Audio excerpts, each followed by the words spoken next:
Hi guys, in this video we are going to look at the ways of measuring enthalpy changes, and there are three of them.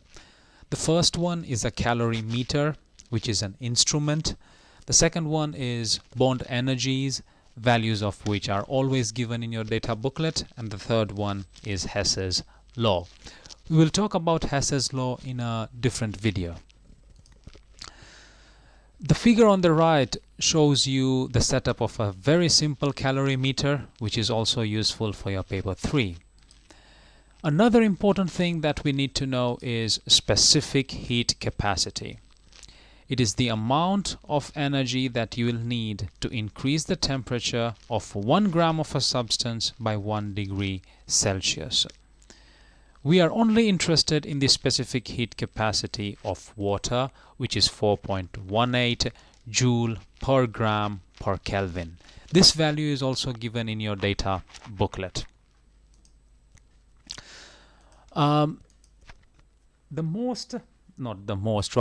only formula you need to know for a calorimeter is this one. Q is equals to minus mc delta T.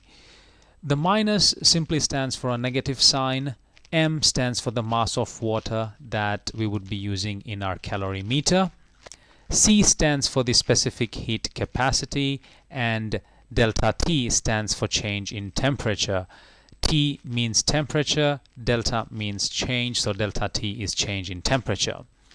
Q is the enthalpy change that we would be measuring, so some books would say delta H, some books would say E. It doesn't matter. That's the only formula you need to know. Minus mc delta T. Next, I have a question over here. I want you to pause the video and try to do it.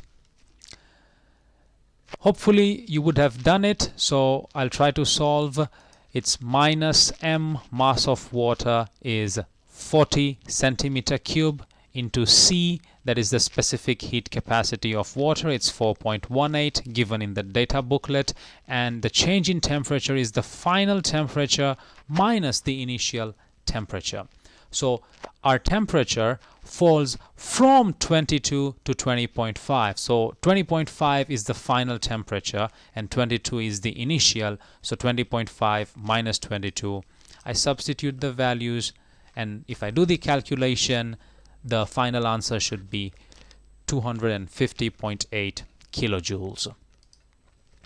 Here is another very similar question. I want you to pause the video and try to do it.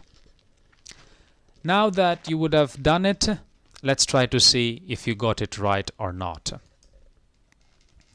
You see, the mass of water, I just didn't use 50. I used 50 plus 50, 100, because NaOH is aqueous, HCl is also aqueous. So the total mass of water in my calorimeter is 100 grams.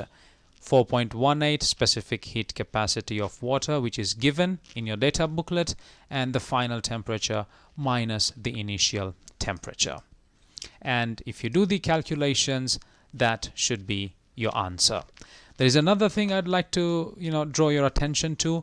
Centimeter cube is equal to a gram. Sorry. So always, anytime, if they give you the volume as 1 centimeter cube is equal to 1 gram. So keep that in mind and do all your calculations.